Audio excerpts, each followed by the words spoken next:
Assalamu alaikum everyone, this is Ayman Nazir and welcome to Knowledge Realm. So students, we are studying history of USA, and in the previous lectures we have studied in detail the discovery and colonization of the continent America by the European imperial powers. So if any of you wants to study these topics, that is colonization and discovery of America, you can simply go to the channel Knowledge Realm and the playlist History of USA, and you can study all these topics there because I have covered these topics in detail. So back to today's topic. Today, students, we are going to cover the Anglo-French wars in North America in 17th to 18th century. We all know that France and England, they fought these wars in North America. So today we're going to cover this topic in detail. So stay focused and let's get started. So right after the discovery of America, all the European imperial powers swarmed the American continent. Why? Because they wanted to extract all the precious resources from America to get economically and diplomatically strengthened. There was a race of imperialism in Europe. We all know this, that there were imperialism, and all these powers were a rival to each other. France was a rival to Great Britain, and Spain also was a rival. So all these European powers were in a rivalry, and they were involved in a race of imperialism. They wanted to extract all the resources from the newfound land, from this new continent, and they wanted to get economically and diplomatically strengthened. So they sent their people there in America, and they settled their colonies there so that they could rule this newly discovered continent. I have attached a very interesting map here. You can see this right here.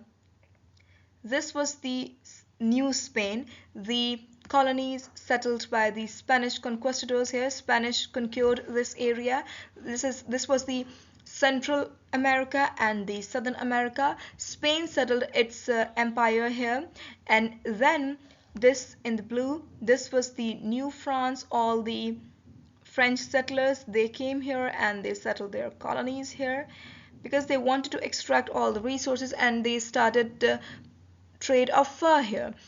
Then this along the Atlantic coast, this was the area ruled by British, and they settled their colonies here and they started living here and they started controlling these lands. So this is how all the European imperial powers moved to America and they started colonizing these lands in America. Then students, we all know that English and France, these people were sworn enemies to each other. They did not like each other. There was a competition, there was a rivalry between these people. So they fought in their colonies in North America. Four major wars that we're going to study today are King William's War, that is also called War of League of Augsburg. It was a 9-year-long war it started in 1689 and ended in 1697. Then we would study Queen Anne's War, that is also called War of Spanish Succession, and then we would study King George's War, that is also called Austrian Succession War, and then finally 7 Years' War.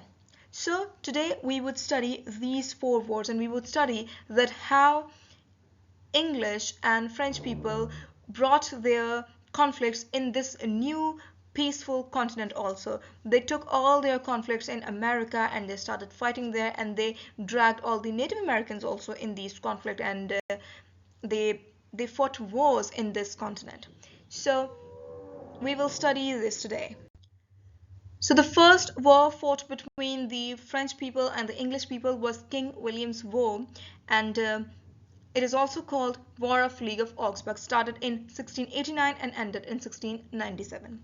Well, students, this was actually a conflict in Europe.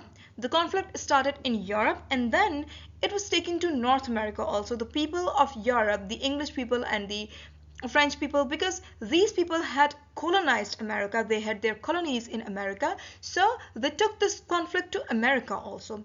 But the conflict actually started in Europe. And in Europe, this war was called War of League of Augsburg.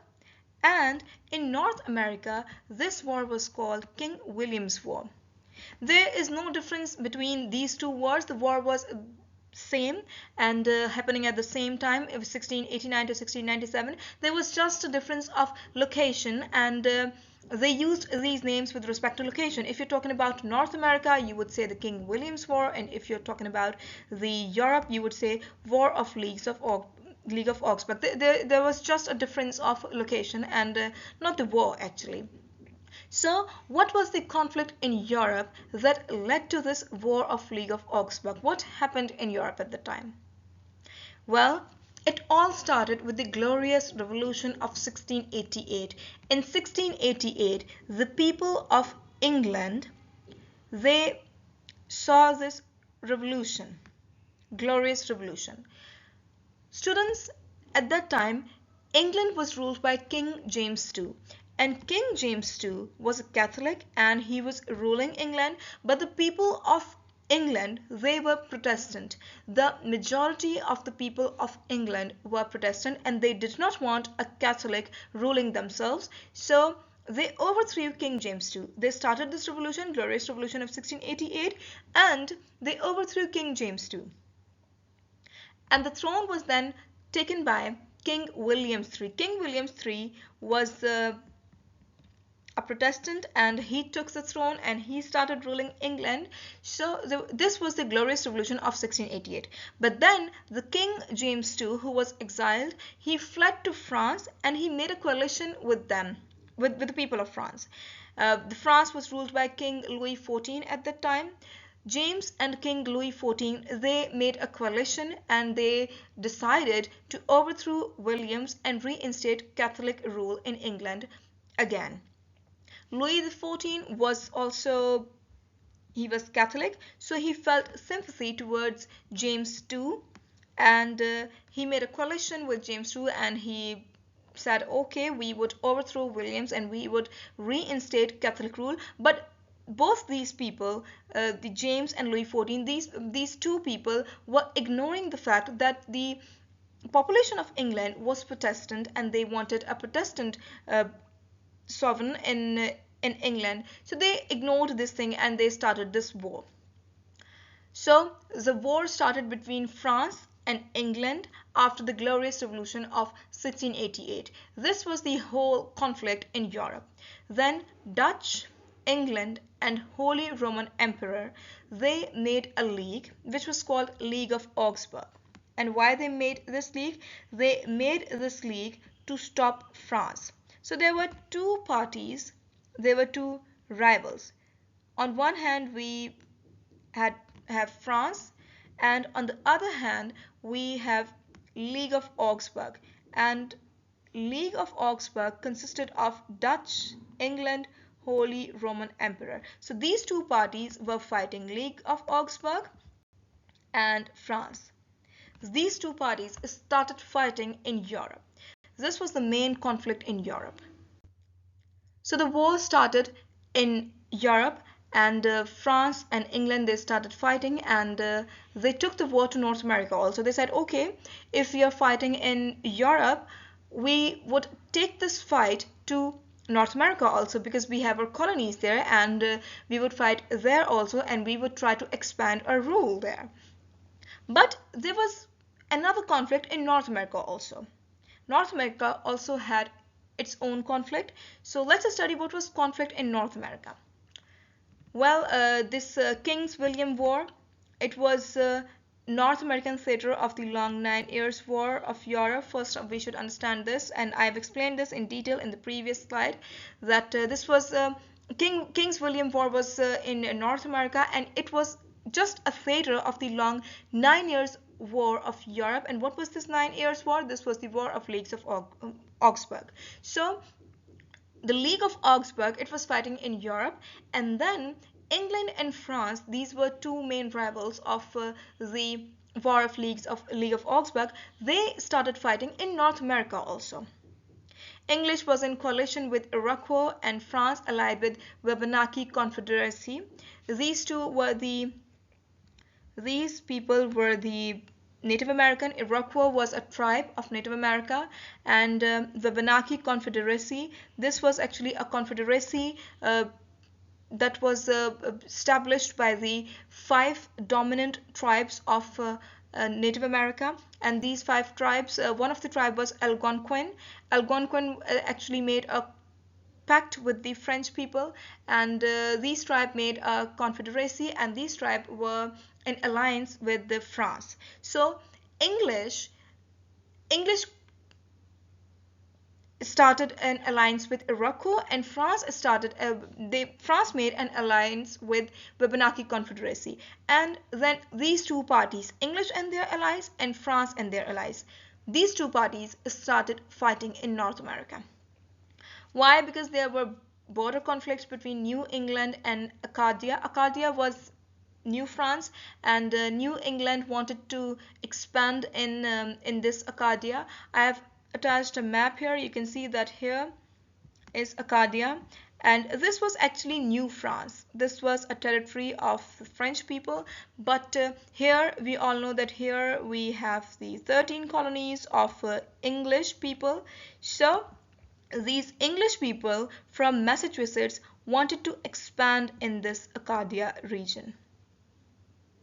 But New France did not want this, and New France made a coalition with the people of the Native Americans, and they tried to stop this expansion of English in Acadia. So this was the main conflict in North America.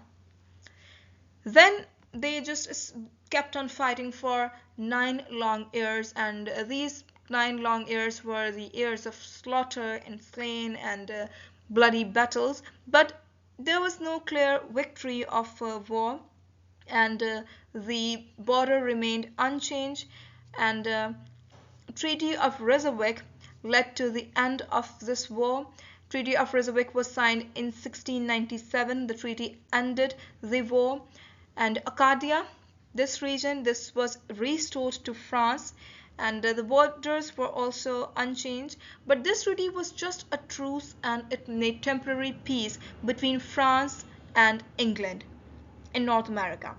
It's not like that the people of France, New France and New England started liking each other and they stopped all the conflicts and the conflict was resolved. No, it was just a truce, and it made temporary peace only. The conflicts were there, and the conflicts were not resolved. It was just a temporary peace. So Treaty of Reykjavik led to the end of this King William War in North America. So this is all about this war, and I think that this is enough.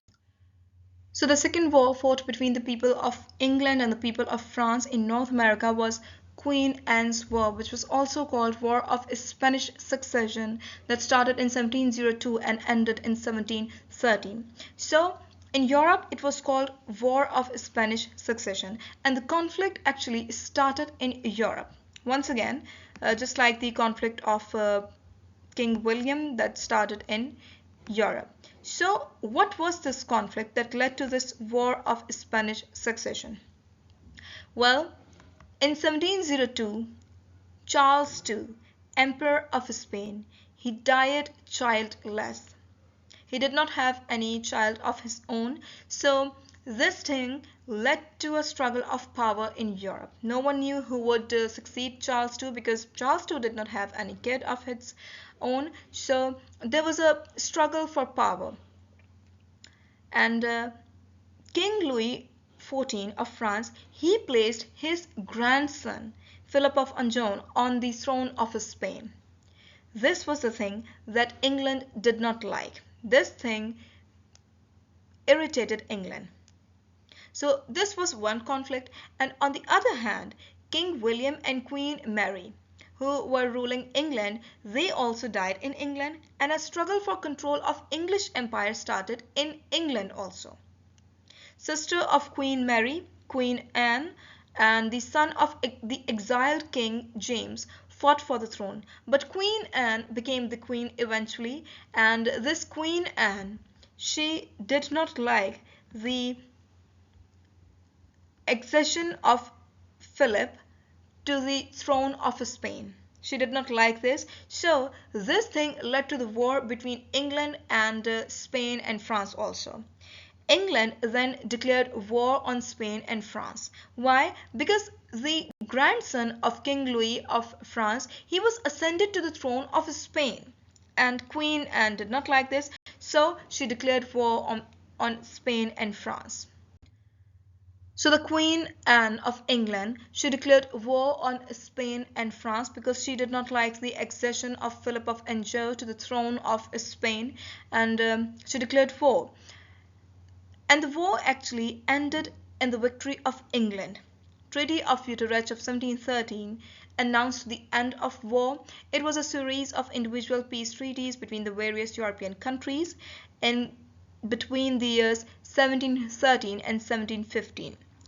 The treaty made Philip V, the grandson of Louis XIV, King of Spain. The Queen Anne actually could not change this Spanish succession. Eventually, Philip V, he was accepted as the King of Spain. This was the main conflict of Spain, France, and England at that time. England did not want Philip V as the Emperor of Spain, but the treaty made this person the King of Spain, and the Queen, and she could not change this. Then New France ceded its territories to New England in North America, and it ceded much of its territories to New England. So this was a victory for New England in North America. Newfoundland, Acadia, that was the main apple of discord, the Hudson Bay region of northeastern Canada, and the island of Kitts in the West Indies. These were the territories that were ceded to New England in North America, and this was a huge victory for New England. You can see right here all these territories in purple. This was the territory that was ceded to Britain by France as a result of the Treaty of Utrecht, and then this area of Acadia and then Newfoundland, all this area was ceded to New England, and this was a very huge victory for the New England. Then Spain was forced to give England the island of Minorca and Gibraltar also. So this was about the Queen Anne's War in North America, and I think that this is enough for Queen Anne's War. Now the Third Anglo-French War, King George's War, or we can say Austrian Succession War, that started in 1740 and ended in 1748. Now, as the name suggests, this was also a war of succession, Austrian Succession War. So how did it all start and what was the conflict in Europe? Well, King of Austria, Emperor Charles VI, died without a male heir. He did not have any male child of his own, and he died, and he was the Holy Roman Emperor at the time. This was the highest authority in Europe at the time. So a question arose in the mind of people of Europe at the time: who would succeed this King of Austria, Emperor Charles VI, because he did not have any male kid. So his eldest daughter, Maria Theresa, she became the Archduchess and inherited all the titles of his father.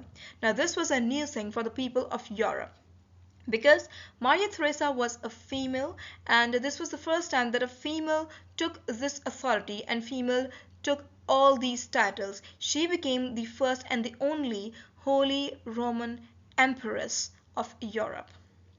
The succession of Maria Theresa was not liked by some empires of Europe, and it was challenged by France, Prussia, Spain, and Bavaria.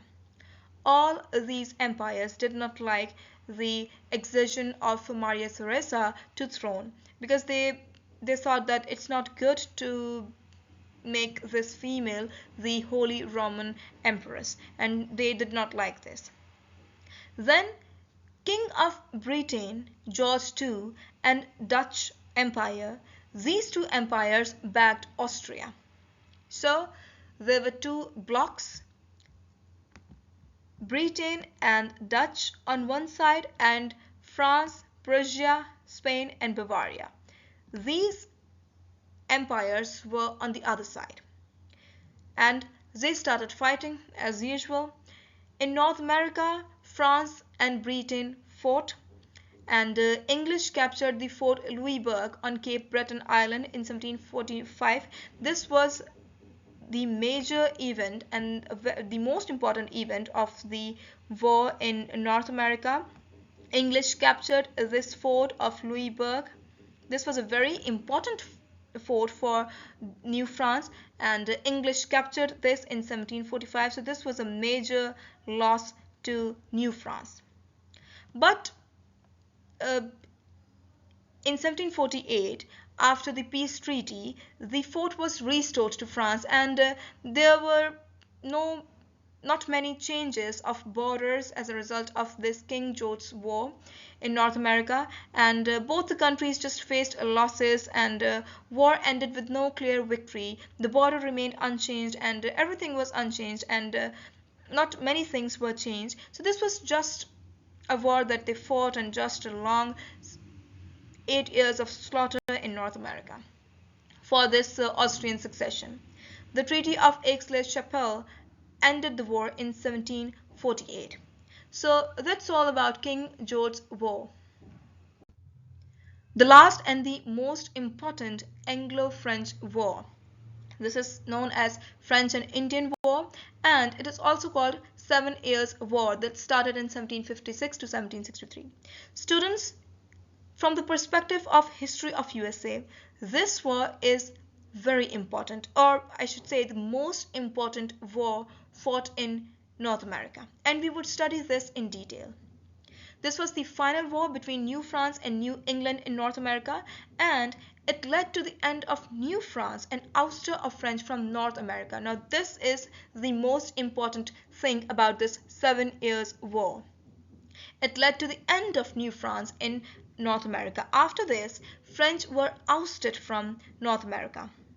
Well, what was the conflict between New France and New England? We have discussed this a lot, that there were border conflicts between New France and New England. Britain got Canada of France and Florida of Spain after this war. As a result of this war, Britain won this war, and Britain got Canada of France and Florida of Spain. After this, Britain became the dominant colonizer in North America because France was ousted from North America. So let's study what was the conflict between French and English. Well, mainly there was a conflict named the Ohio Valley Conflict. In 1754, the French actually began building a chain of forts from the St. Lawrence River to the Mississippi River. Here you can see I've attached this map here.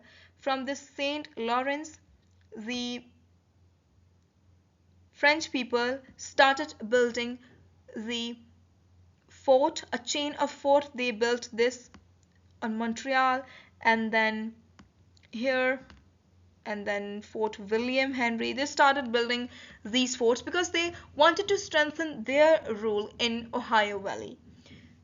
Whereas this Ohio Valley did not belong to French people. This land was claimed by British. British claimed this valley, and British said that this land is ours, but France was expanding in this valley, and this was the main conflict between French and English people in North America. So both the powers fought for this valley, and in the early years of war, clashes were won by France. France was winning, but British, after the early victories of France, British altered the policy of war and captured Quebec and Montreal city of New France. These were the two important cities of France. You can see this on the map. Here is Quebec and here is Montreal, and these two cities were won by New England. Quebec was conquered in 1759 and Montreal was conquered in 1760. So after the fall of these two cities, Quebec and Montreal, French lost the war. French surrendered, and Treaty of Paris 1763 ended this war. French were ousted from North America, and British became the master of the continent, and British won a lot of territory from France.